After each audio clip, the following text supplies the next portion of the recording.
Don't worry, we'll have plenty of airtime. Man, of course, Bob also has been the longtime play-by-play broadcaster for the Jets. So if he looks unhappy, that's just built into the job. Not nice. Not a good way to start. Is that the jumping-off point we need? It's easier this year. It is. It's true. It's low-hanging fruit. Guy, thanks so much. Let's talk about Tennessee and Syracuse. I want to start with Tennessee because that's where all the drama was in the offseason. Lewis, what are you learning all week, talking to players and coaches? Look, I think we're going to find out a little bit about Joey Aguilar in this game. And I think, look, if you're Josh Heupel, you don't need to come out throwing the ball 40, 50 times and going bombs away, running a bunch of 9 routes and making him have to prove something that maybe he's not ready to prove right now at this point. I think they're going to be good enough up front. I think they're solid at the tackle positions. They've got really nice running backs. And under Josh Heupel, they've run the ball well. It's ever since he's been there. And here's the other thing. They still have a defense, though, Paul, that I think will be as good as any defense in the SEC. They've got playmakers at all 3 levels. They've got NFL bodies all over the field. So I think for Joey, he just needs to go out and say, hey, look, I'm still new to this offense. I just got there June 1. You don't need to prove anything. Just play within the confines of this offense, all right, Bob? And then lean on what else they have, which is their strength, with this running game and that defense. And Bob, I'm curious about the Syracuse side of it because, it's easy for Southerners to go, Syracuse, but I saw them play last year against Miami. You've seen them play more than that. They look like a pretty solid football team. Oh, they were number 1 in passing last year, but they've lost a lot of what got them there. Obviously, Kyle McCord, the quarterback, the jumping off point. Steve Angeli is a Jersey kid that comes from Notre Dame and takes over. We haven't really seen him, except if you're ever looking for one very small sample size to say, oh, maybe he can go do this. It's not bad when you come out in the college football playoff and, your quarterback's dinged in the second quarter and you go right down the field and generate the only points that your team scores in the first half and you're 6 of 7 on the drive, cold off the bench on that stage. So we talked to him, right? He seems pretty unflappable. He seems like he's pretty seasoned. He's a long-time backup. And he's ready for this, but as Lewis said, and I've been listening to him all week, talk to these coaches, talk us through the game. What are we normally asking? Bigger, faster, stronger? That's Tennessee, right? Like they're bigger, faster, stronger. So can Syracuse get a couple of takeaways? And maybe Aguilar throws them a couple. He did that at App State. I don't know if they're going to be very competitive in this game if they don't get that. Look, Paul, you see it every week, right, in the SEC. What does it always come down to? Line of scrimmage play. That's why the SEC, that's why a lot of the P4 schools that are at the very top of those conferences, why they dominate is because they dominate the line of scrimmage. And so, look, Syracuse couldn't run the ball a year ago. That's why Kyle McCord threw it as much as he did, because it was kind of like an extension of the run game. That's how you go over 4K and you break every passing record known to man in Syracuse. If that is the game plan, if that is what they have to wind up resorting to in this game, then what is Tennessee going to do? They're going to unleash a bunch of guys who they have, like Joshua Josephs, who are 6'4", 6'5", 255, who run 4.5 in the 40. And they're just going to go get them. Go get them. Go, and it'll be a wrap. So they better be able to attack the line of scrimmage and be able to protect the quarterback and get some yardage running the ball. And on defense, look, they struggled to stop the run last year. And what does Tennessee do? They can run the ball as good as anyone. You think Josh Heupel, right? You think throwing the football down the field? No, they will bludgeon you. So this is a heck of a test for Syracuse. You're going to find out a little bit about Fran Brown's first year and whether or not it's a building block. They have one of the toughest schedules in college football this year.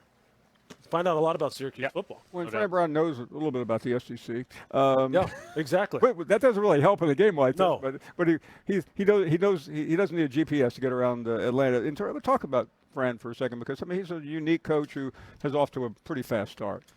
He sure is. Look, I think the thing, and Bob will talk to you about this too, is he's so charismatic.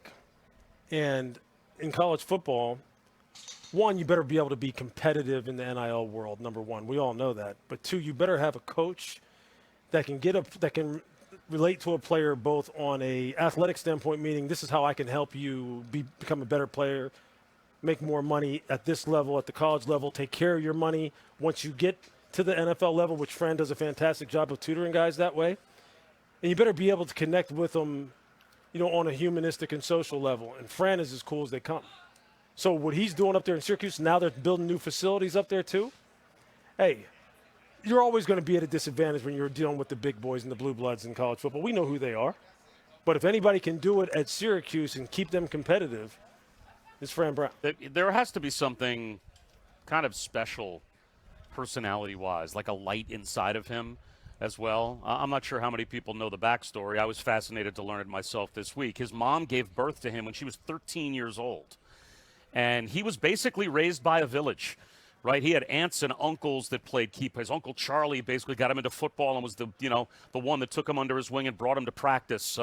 His high school coach took him in for a couple of years because his mom was 13 years old, and so and even lost his mom before she even hit the age of 50 back about a handful of years ago to congestive heart failure and kidney disease as well.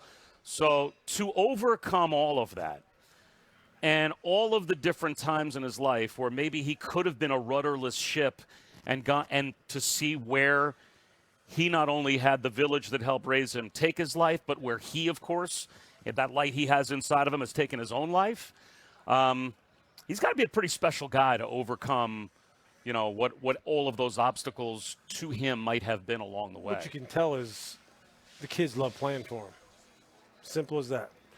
And that's half the battle because, now as soon as someone kind of tunes you out in college football, it's like, I'm in the portal, dude. I got 2 chances to get in the portal. I'm going to get in there right after the season. I'm going to get in there after spring ball. And I'm at it. Like, it's amazing studying these rosters. And see, I always color code the rosters based upon, like, I give yellow to transfer guys, orange to top-level guys, green to guys who are starters, blue to guys who are backups. You know how much yellow is on my board every week? I'm like, where was this guy last year? And where was he the year before that? Where was he? Like, you're learning – there is no carryover from year to year barely. It's an amazing thing. It really is. And for Fran, he knows the deal. He knows the game. And these kids love him. Before you go, I want you to break down the quarterbacks tomorrow night in LSU at Clemson because everybody's fawning over them. I've heard you talk about a few of them before. Share that with us. With Clemson? Just both quarterbacks. Oh, yeah. Look, I think Cade – like he's got everything around him now to accentuate everything that's good about him, which is high football character, super smart, can throw the deep ball, is fearless running the ball, although he needs to maybe be a little bit less fearless so he can save himself. And look, Dabo talks about the guy, he thinks the world of him. And he's got a lot of expectations this year because the team is loaded. I like to say 1 through 53 from an NFL background, but they are loaded. And look, Garrett is as smooth as they come. And he's probably one of my favorites, just the way in which he operates. And we know that his bloodlines lead him to play high-level football with the way his father's background is. Look, it's interesting. Like, this is one of those where, look, and I know people are going to say, well, Brian Kelly, man, you better not lose on the road. I know, because I know you'll be all over him. No, not but you know me. what? But you know what? This is really, for me, this is Dabo's time now. Yeah. Like, with this roster, you got to run the table, dude. You got to run it. And I love Dabo. You got to run the table. He's got me confused with somebody else, Bob. No, I've listened to you enough. I know how you roll, Paul. I know how you roll, but I love it. I listen every day. We're looking forward to watching the guy we get to watch on Sunday, too. We get to watch a guy playing for South Carolina on Sunday that might end up being the best of the whole group we get to see this weekend. Paul, he's a stud now. He's going to be fun to watch. But just talking to him, man, it's hot down here. And I used to live down here. I'm like burning up. The game's in a dome. No, it's amazing. I don't want to bust your bubble because I've picked you up in Philadelphia before coming down south. I know. And this is late spring. I know. Believe me, and I am soft as they come when it comes to the cold. But man, I'm burning up. But yeah, Lenora Sellers, that kid's the real deal. Yeah, real deal. Fun. Bob, Lewis, thank you. It's always great to see you both. Thanks. Of course. Hope to see you a lot this year. You got it. Take a short break. We're back with Holly Rose. She's coming to us from Columbus. They got a little bit of a big game up there as well. Laura Rush time for us on these Friday afternoons, but we are in her debt. Holly, I don't need to ask you how you've been. I see you every night when I'm watching television. So how are you? I'm wonderful. I had an awesome summer, lots of WNBA, lots of softball, but good time off. And now I'm getting geared up for football. I see those highlights and I just get so excited. Well, Holly, I don't think this game will be overlooked tomorrow night because to me it's the best game on the board. But it will get the other game will get a lot of attention in the early morning hours. But give us the lay of the land, what you have discovered all week, talking to both coaches, all the players, and both sides, framing what it's always an amazing scene at Clemson. But tomorrow night ought to be really special. Well, there's a lot of really fun storylines for this game. First off, who's the real Death Valley? We've got lots of fun things planned on trying to decide, is Death Valley in Clemson, South Carolina, or is it in Baton Rouge, Louisiana? I think the play on the field is going to determine a lot of that. So we have some fun storytelling around that. I think the great great granddaughter of the man who dubbed Clemson Death Valley is going to be at the game. She's actually a Clemson student. So we hope to bring that information to you. But the other thing I look at is the quarterback play. You know, they have two experienced quarterbacks. These are two highly rated NFL prospects in Garrett Nussmeier and Cade Klubnik. And I'm going to start with Cade Klubnik because I went to practice at Clemson yesterday.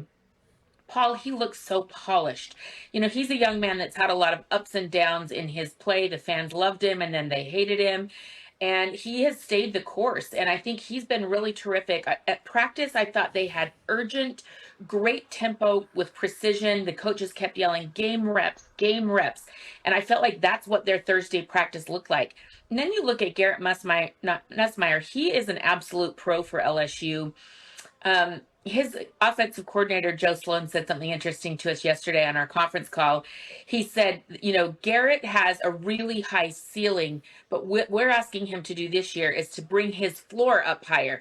And what he means by that is last year you would get really great Garrett Nussmeier, and then you would get some really devastating turnovers and mistakes. And so they are trying to eliminate, you know, the lows, make sure that he is consistent, that he is, you know, using that kind of gunslinger mentality and making the plays he believes he can, but not making the mistakes that hurt LSU at times last year. Talking to Holly Rowe, and Holly, those are the stars. Let's talk about the coaches because you have spent so much time on the sidelines of LSU and Clemson games. You obviously know both these coaches, especially you covering Brian Kelly when he was at Notre Dame. Contrast these two who come from different parts of the world, but both very successful. Yeah, these are two very different coaches. You know, I would say Brian Kelly is definitely the Northeastern snark and, you know, sarcastic personality. And that's who he is. He's been a terrific coach. I actually go all the way back to when he won a national championship at Grand Valley State with Coach Kelly. So I've watched him a long time. He is a great football coach. He says that this LSU team is deeper and better than any he has coached for the Tigers so far. And that means something, you know. I think when he got there, people forget Ed Orgeron had just been fired. The wheels kind of came off in their recruiting and player evaluation, and then a lot of guys hit the transfer portal. So now Brian Kelly finds himself in a place where he's brought in 18 high-quality transfers. A lot of people think they have the best transfer portal class in America. So how quickly can they gel? You know, I was just listening to some of those guys talk about how good LSU will be and could they win the national championship. And Paul, I'll tell you this. The offensive line is where we have to see how good they are immediately.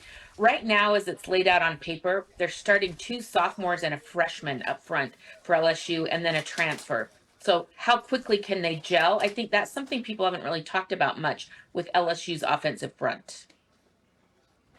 Holly, that stadium there, I know you've been there so many times, but is it, I'm going to put you on the spot. Compare that to the other Death Valley so we can, we may not settle this once and for all, but you certainly have a pretty good perspective of the sound and how ferocious both feel on the field. Well, this is kind of a funny story that you will appreciate. So I would say the Baton Rouge Death Valley is the wildest, loudest place I've ever done a college football game. The fans there are unique. The tailgating there is unlike any other I've ever seen anywhere in the world, really. But Clemson is going to allow alcohol sales for the first time in Memorial Stadium on Saturday. So that is a little tidbit of history. So I'm very curious to see how wild and rowdy these Clemson fans get. Clemson is always a good environment. I think they get loud. I think they're into it. It's just different than Baton Rouge. I would say Baton Rouge is a little wilder and crazier and maybe a little bit more fun that way, but that could change on Saturday if people are liquored up, you know? I guess I know it's available. They don't serve the reporters on the field, do they? No, well, not that I know yet. I've never done a game while drinking, but hey, who knows? This might be the one if we're really going to go crazy. This game may be long enough where you might need one pretty soon afterwards, though. Yeah, it's fun. This is going to be a long game. I think that both teams are committed to running the football. So, we could have a game where they also pass a lot. Clemson has what I think are the best wide receivers in the country. So, how much do they run it versus, passing games tend to typically go a little bit longer. But we can't go too long because our crew is going straight from Clemson on Saturday night to Chapel Hill. We have to be in Chapel Hill for my very first ever meeting with Bill Belichick on Sunday afternoon at 3 o'clock. So I'm really excited. We get a quick turnaround. Our crew will have TCU at North Carolina on Monday night. So we have like a really cool double dip to start the season, and I'm pretty excited about that. Well, the good news, it's not that far away, so it shouldn't be too long. The bad news is you've got to try to get something out of Bill Belichick. I'm excited. I've read everything. I just read his book, The Art of Winning, and so I've got lots of notes that I have taken, and I'm excited to get into his mind as a college football coach. Nick Saban speaks so highly of him. They're good friends, and I respect Coach Saban's opinion. So I'm dying to get into the mindset and the coaching genius of Bill Belichick and see if that translates to college and how quickly his team can come into shape. I did go to TCU practice this week, and I think the Horned Frogs are going to surprise some people this year. Josh Hoover looks really good, and Sonny Dykes told me that their commitment to running the football, they have got guys in there that are going to get downhill. So I'm really curious to see how good TCU is out of the gate because I thought they looked really good in practice. Holly, always great. We'll be watching tomorrow night and Monday night. We'll see you next week. Thank you so much, Holly Rowe. Thanks for having me, Paul. You bet. From Clemson, South Carolina. We're coming right back. More to come after this. Thank you. Nice of you to make it. I was flipping around the TV yesterday, and there you are on GMA. I knew you would make it to those morning shows, but I wasn't expecting it yesterday. No, I think it's a slow time right now in morning TV, and they were like, man, we got to fill this out with somebody. So I was lingering around, and there I was. But I will say this, in all seriousness, so cool. Like, that was a dream of mine, something I never thought would happen. So pretty amazing to have a chance. I don't know if I'm going to be asked back, but it was fun. I did tell them, if you really want, like, the new Regis and Kathy Lee, like, that's us. Ooh. We better hurry. I mean, But yeah, but I think we that. are. I mean, I was watching Regis and her husband the other day. Passe. Regis and her husband. Whatever the guy's name is. Kelly and Mark. Mark. No, that feels wrong the way you said Can it. you imagine That's right. who does a show with your husband? I mean, how can't you go out and find somebody? I feel like if I try to do a show with my husband, people would be like, no. What are they even talking about? Like, it would just be. Yeah, I mean, you need. Talking about and with poop Laura, diapers and what she really was trying to say is that Regis and Kathleen was a young, hot girl with an old coot like Regis, and that was the point, wasn't it? Yeah. I mean, I wouldn't have used. But I mean, I get words. it. I mean, I have a monitor here too. Paul, I think you're looking like a spring chicken. Yeah. I want to see some tweets from some people, or whatever it's called now, some messages. X's. I want to see them because you guys are going to agree with me. Like, look at him. He's flexing on us. But he's looking This nice. is no skin's brag, looking but great. we would be great. We would be. The only problem. I mean, we think we would be great. The only I don't know problem what would anybody be else this: thinks. you do a show every afternoon. You do this show every weekend. You're now, for the audience who hasn't heard, on Monday Night Football. Yeah. So the show would only be like on Wednesday. Everyone would be like, "Thank God we can tune out on Wednesday." Paul, it's great to see you. Thank you. Are you feeling excited? Like, in all of your years, let's go. You know what? B. Wayne Bowen, he's my friend. I always see him and Don't get too close to that guy. I know him. Oh, you do? Paul, are you getting that reverb in your ear? Like hearing what we're saying over again? When I'm with you, Laura, it's like that Taylor Swift song. I'm so enchanted that I don't even hear anything. I don't feel anything. So enchanting to meet you. Yeah. Well, the problem with the audio issue that we're having right now is that you hear what we just said, and then you think, well, it wasn't that great.